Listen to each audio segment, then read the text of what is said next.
try and do the method that you told me this game, where I keep the fog of war off and I just kind of scroll around and tell you what's going on. I'm also trying something new in terms of being able to have the game audio and being able to record at the same time. I YouTubed something on how I can basically cheat the EasyVid system to do this, so let's see how it works. So I start off by making my first 6 villagers go to sheep, and then my next 3 go and do wood, and my 10th villager goes and lures the first boar in. And you'll notice with my sheep, I have them working on one, I have one sitting next to them ready to be killed, and then I have the others over here, and then I bring one in after they move on and kill the next sheep. And the reason I do that is that once you kill a sheep, or a boar, or a deer, or whatever else you're hunting, then it starts to slowly decompose over time. So if you only have one villager working on a sheep, then you don't get as much food out of it, because it takes longer to harvest it all. So you want to try and have as many villagers as you can that are actually harvesting it, so you get more bang for your buck.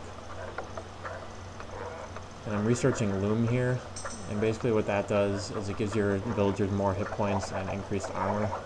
So when this villager here is luring that boar in, he has a higher chance of staying alive. And the way that you get sheep is that you go and walk within their line of sight. So I saw this one was barely in my line of sight, but it wasn't close enough to actually count as mine, so I had to walk that villager over there and pick him up. So right now, let's look around at what everybody else is doing. This is Chris, my ally. He has basically the same strategy from what I've seen. The only thing that he does different, he's not as meticulous about things. So, for example, I don't think that he does the same thing with the sheep, where he lures them one in at a time. At least he didn't used to the last time I watched it. This is my first time watching this game, this recorded game. And you can also see his boar is way out here. So I don't know if he just doesn't care that it's close enough, or if he's not very good at luring it in. But as you can see, walking back and bumping into each other is a big waste of time as compared to just having the boar right here and being able to stand up and drop it off and keep going. So this is one of our enemies. Looks like he made a pretty big mistake with his placement of his lumber camp. A better place for it would have probably been somewhere over here, because it allows his villagers more room to work. I mean, he doesn't even have very many villagers working on wood, and they're already getting really crowded looking because of this gold here.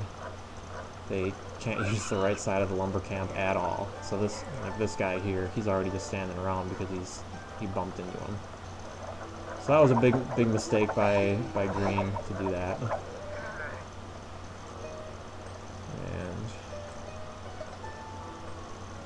And yellow up here, it looks like he's got a lot of sheep. But he doesn't look very good either, because he's only got a few villagers. He's got one chopping wood, a few on berries, and then he's making a barracks. So if you go from yellow's base over to mine, I've just got a lot more going on right now.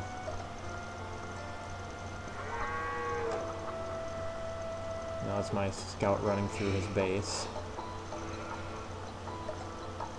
Basically what I do with my scout is that once I find my sheep and my boar around my area, then I run and try and find my enemy right away, because it's very important to scout them well prior to me sending anybody in, so that I know where his villagers are probably going to be, I know where any defensive structures are going to be.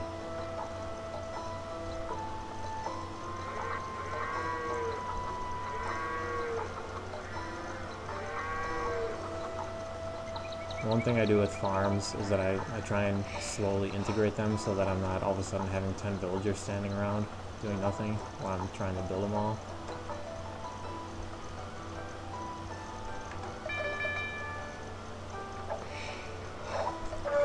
And he just rang the town bell there, and that's just a button you push when you have the town center selected. And what that does is just calls all your villagers into your town center. It's like a last resort thing to try and save them, and it shoots arrows out of the town center. Now what I'm doing is I'm running in here with my scout, and I'm going to kill one of his sheep. Just take some of his food away. And I tried to kill that sheep too, but unfortunately it became mine before I could actually kill it, so it wouldn't let me kill it. So that kind of stunk that I lost my scout, but whatever. So it looks like I'm on my way to feudal age right now, and when I do that, then I build a barracks. And the reason I build a barracks is because when you get to feudal age, then that's when I build a stable. And in order to build a stable, you need to have a barracks already. So I don't really make any military units out of the barracks, but I need it just so I can make my stable and my archery range.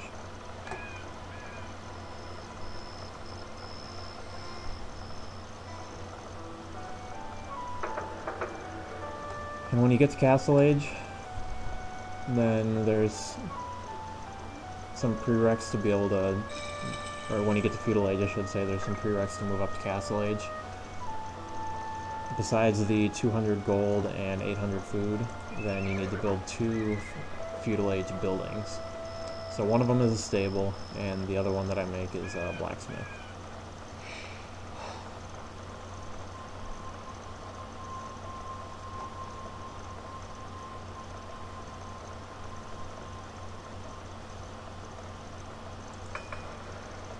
So there's my 2 buildings.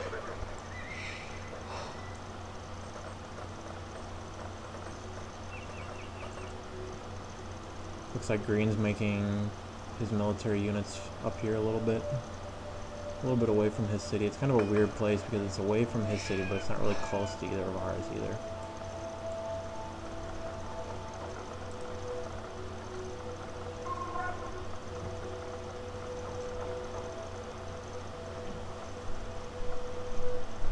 Looks like Chris is making a watchtower next to his wood choppers just to be safe.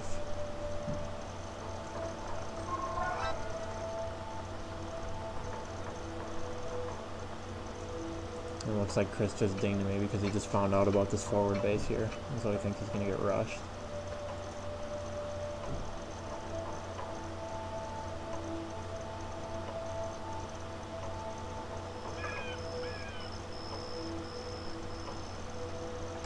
So here I go with my scouts, trying to disturb him a little bit.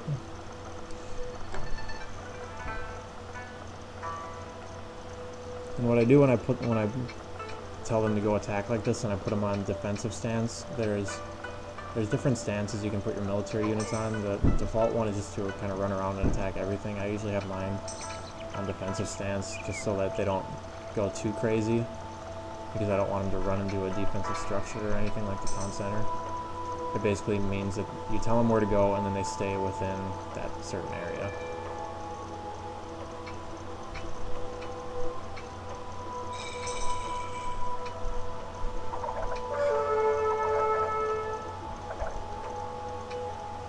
See right there, they started attacking, the villager got to a certain distance and then they ran back to right here. So I'm in castle age now. Let's take a quick look at my economy. A couple of my farms expired, but wood and gold are more important right now, so it looks like I pulled off a couple of villagers to go work on one of those 2 resources.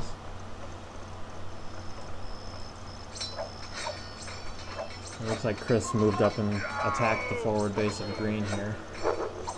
And Green resigns.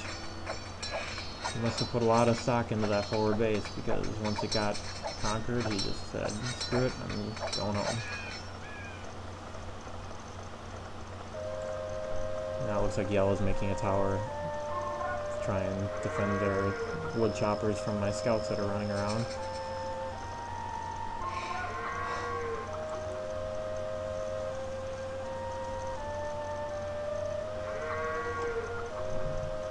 That's pretty much the whole game here.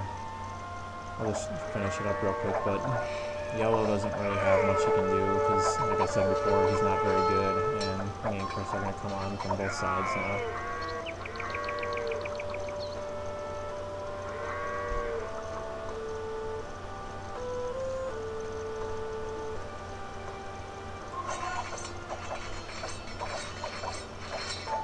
So as soon as green resigned, Chris really should have started moving these guys away from here to attack yellow. I don't really know what he's waiting for. He must just not be paying attention.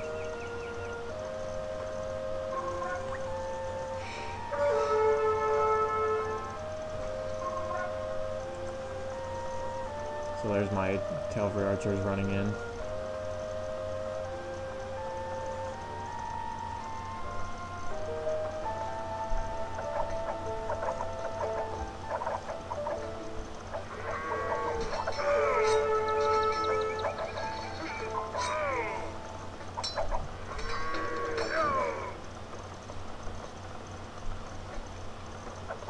And that's the end of the game. So, not a very exciting game, but like I said, that was the night that I didn't really have a whole lot going on that night. There weren't very many good games, so good place to start at least. So, alright, I'll see you later.